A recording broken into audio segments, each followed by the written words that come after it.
Hello everyone guys, आज के इस वीडियो में हम बात करने वाले हैं गांव के लोग पैसों से पैसा कैसे कमाएं। देखिए, कई बार क्या होता है कि गांव में लोग होते हैं जो पैसा कमाते हैं, लेकिन वो अपने पैसे से पैसा नहीं कमा पाते हैं। वो क्या करते हैं, अपने पैसे को खर्च कर देते हैं, या मान लीजिए बैंक में रख देते हैं, या मान लीजिए FD करवा लेते हैं।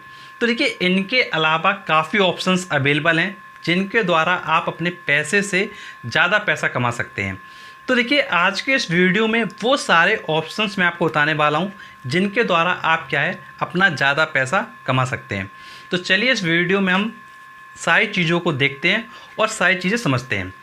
तो देखिए, नॉर्मली तो देखिए आपको पता होगा, सामान्यतः कहा जाता है कि भाई प्रॉपर्टी ले लो, कोई घर ले लो या कोई एक कमर्शियल जगह ले लो, तो फिर उसको क्या है लेके डाल दो, उसके बाद क्या है 8-10 साल बाद बेच दो, तो अच्छा खासा पैसा क्या बढ़ जाएगा।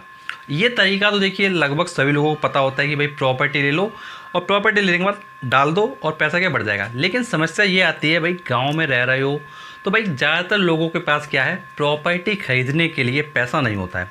अब देखिए, प्रॉपर्टी खरीदने के लिए पैसा नहीं है तो भाई कोई कह रहा है भाई प्रॉपर्टी में लगा दो, तो भाई जब पैसा ही नहीं है तो हम कैसे लगा दें, तो भाई पैसा बढ़ेगा ही नहीं।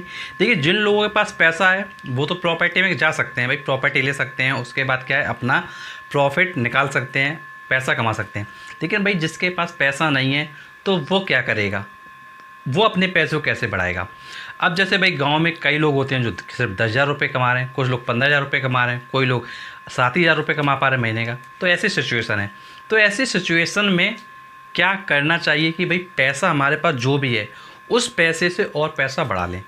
तो देखिए, आप दूसरी तरफ जा सकते हैं। जैसे अगर आपके पास प्रॉपर्टी खरीदने के लिए पैसा नहीं है तो फिर आप दूसरी तरफ जा सकते हैं। जैसे देखिए, गवर्नमेंट क्या करती है, गोल्ड बॉन्ड लाती है। गवर्नमेंट क्या करती है, गोल्ड बॉन्ड लाती है। अब ये गोल्ड बॉन्ड क्या होता है, सरकारी बैंकों में मिलता है, पोस्ट ऑफिस में मिलता है। तो यहाँ से आप क्या है गोल्ड बॉन्ड ले सकते हैं। अब गोल्ड बॉन्ड में आपको पता है कि भाई जो रिटर्न होता है वो मिलता है। रिटर्न में क्या होता है कि आप मान के चलिए कि नॉर्मली जो रिटर्न रहता है वो 15% से लेके 18% सालाना का रहता है। ये फिक्स नहीं होता है, लेकिन ये आप एक अनुमान मान सकते हैं कि भाई 15% से 18% तक मिलता है। लेकिन अगर आप बैंक में सिर्फ नॉर्मली पैसा रखते हैं तो भाई सेविंग खाते में लगभग 3% मिलता है और IDFD में लगभग भाई 5% के करीब मिलता है। उसी जगह अगर आप गोल्ड बॉन्ड लेते हैं तो भाई वहाँ पे आप मान के चलिए अराउंड 15% से 18% तक रहता है। तो 15% से 18% मिलता है। तो भाई ये आपके लिए एक अच्छा ऑप्शन हो सकता है। अब आप में से काफ़ी लोग कह सकते हैं कि गोल्ड बॉन्ड लेंगे तो हमको ज़्यादा पैसा उसमें भी चाहिए। तो देखिए, गोल्ड बॉन्ड में ज़्यादा पैसा नहीं चाहिए, क्योंकि गोल्ड बॉन्ड क्या होता है, 1 ग्राम से लेके जितना आप लेना चाहें वहाँ तक आपका क्या इशू किया जाता है। 1 ग्राम का गोल्ड बॉन्ड मिल जाता है, 2 ग्राम का मिल जाता है, 3 ग्राम का मिल जाता है। अब देखिए, आपको पता है कि भाई 1 ग्राम की कीमत अराउंड आप मान के चलिए प्रेजेंट टाइम पे भाई 5 या 5.5 के करीब चल रही है। तो 5,000 या 5,500 के करीब अभी इस समय कीमत चल रही है। तो आप 1 ग्राम की कीमत ये ले सकते हैं।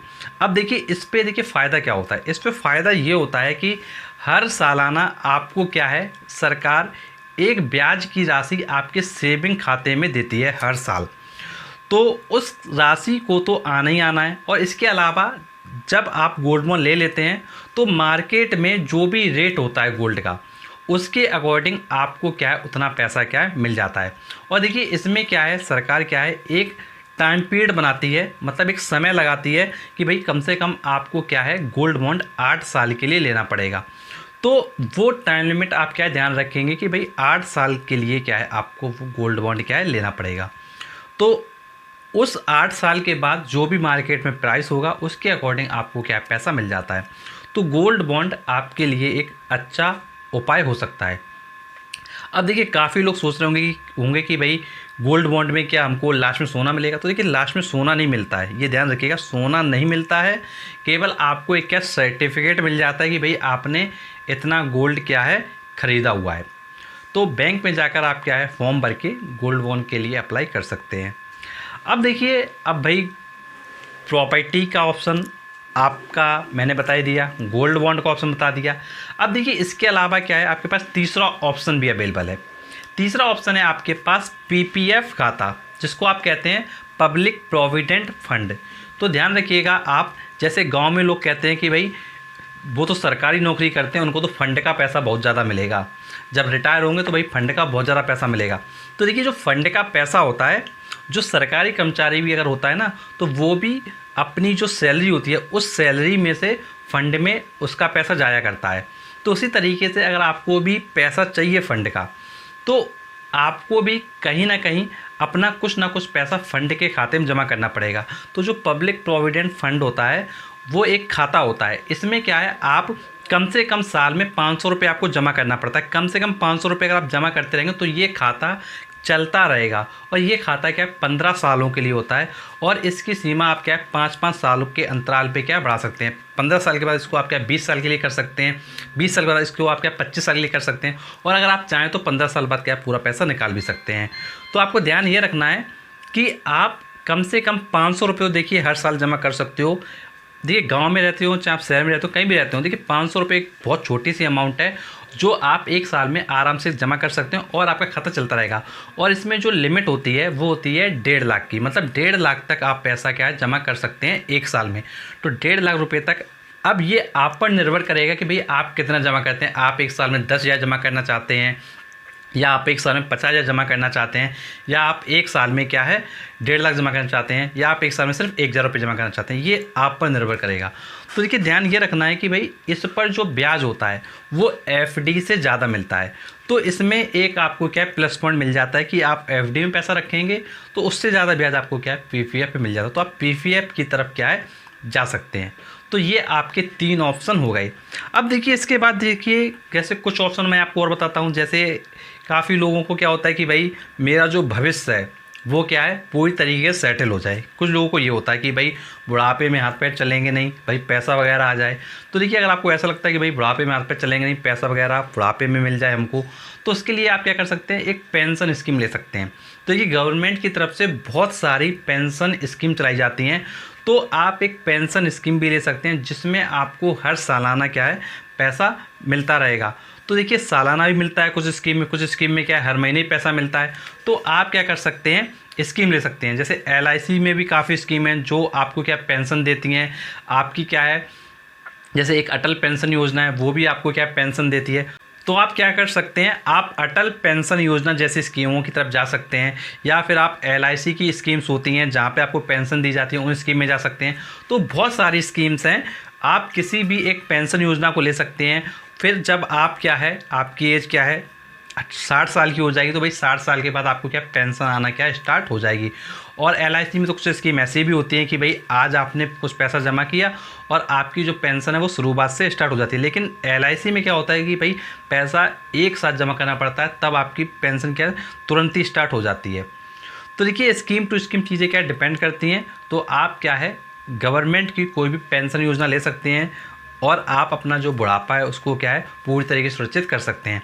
अब देखिए काफ़ी लोग होते हैं कि भाई उनको है कि भाई पैसा ज़्यादा बढ़े, उनको चाहिए कि भाई पैसा क्या है हमारा 5-6-7 साल में डबल हो जाए या 8 साल में डबल हो जाए। तो भाई देखिए अगर आपको थोड़ा रिस्क वगैरह लेने का शौक़ है तो भाई आप क्या है म्यूचुअल फंड की तरफ जा सकते हैं।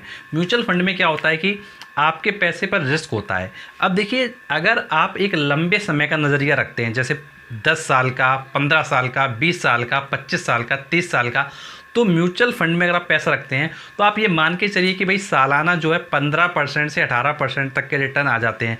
लेकिन जो नॉर्मल रिटर्न होते हैं जैसे मान लीजिए स्कीम कम परफॉर्म करी तो भाई 10% 12% के रहते हैं। अदरवाइज़ जो रिटर्न रहते हैं जो अच्छी स्कीम्स होती हैं उनमें क्या 15% से 18% के रिटर्न मिल जाते हैं। और अगर 15 से 18% का रिटर्न मिल रहा है तो भाई 7-8 सालों में क्या पैसा हमारा क्या डबल हो जाता है। लेकिन बैंकों में पैसा डबल होने में आज की डेट में 12-12, 13-13, 14-14 साल लग जाते हैं और तब पैसा जाके क्या डबल हो पा रहा है। तो आपको देखिए ध्यान ये रखना है कि भाई आप अगर रिस्क ले सकते हैं तो भाई आप म्यूचुअल फंड की तरफ जा सकते हैं, क्योंकि म्यूचुअल फंड पूरा क्या है मार्केट पर बेस्ड होता है। जिस तरीके से आपको पता है कि भाई प्रॉपर्टी के कभी क्या दाम कम हो जाते हैं कभी ज़्यादा हो जाते हैं, उसी तरीके से भाई मार्केट होता है। मार्केट में क्या है जो वैल्यूज़ होती है वो अप डाउन क्या हो जाती है। तो इसलिए आप ध्यान रखिए कि भाई आपका अगर नज़रिया लंबे समय का है 10 साल का, 15 साल का, 20 साल का, तो भाई आप क्या है म्यूचुअल फंड की तरफ जा सकते हैं। वहाँ से एक अच्छा पैसा क्या है कमा सकते हैं। और अगर कोई आपका प्रश्न है जो आप पूछना चाहते हैं और पैसे से संबंधित और वीडियो देखना चाहते हैं तो हमने आपके लिए एक प्लेलिस्ट बना रखी है। प्लेलिस्ट का नाम है पैसा बोलता है। वहाँ पर आप क्या है सभी वीडियो देख सकते हैं और पैसे के संबंध में आपको प्रॉपर जानकारी मिलती रहेगी। और अगर आपको हमारा वीडियो अच्छा लगा है तो प्लीज़ वीडियो को लाइक कर दीजिएगा, वीडियो को शेयर कर दीजिएगा उन लोगों तक जिनको ऐसी जानकारी नहीं है, और सभी लोग अमीर बने और आगे बढ़ें अपनी लाइफ में। और ऐसे वीडियोस के लिए आप चैनल को जरूर सब्सक्राइब कर लीजिएगा। और अगर आपका कोई प्रश्न है तो आप नीचे कमेंट बॉक्स में पूछ लीजिएगा। हम आपसे मिलेंगे नेक्स्ट वीडियो, तब तक के लिए थैंक यू सो मच।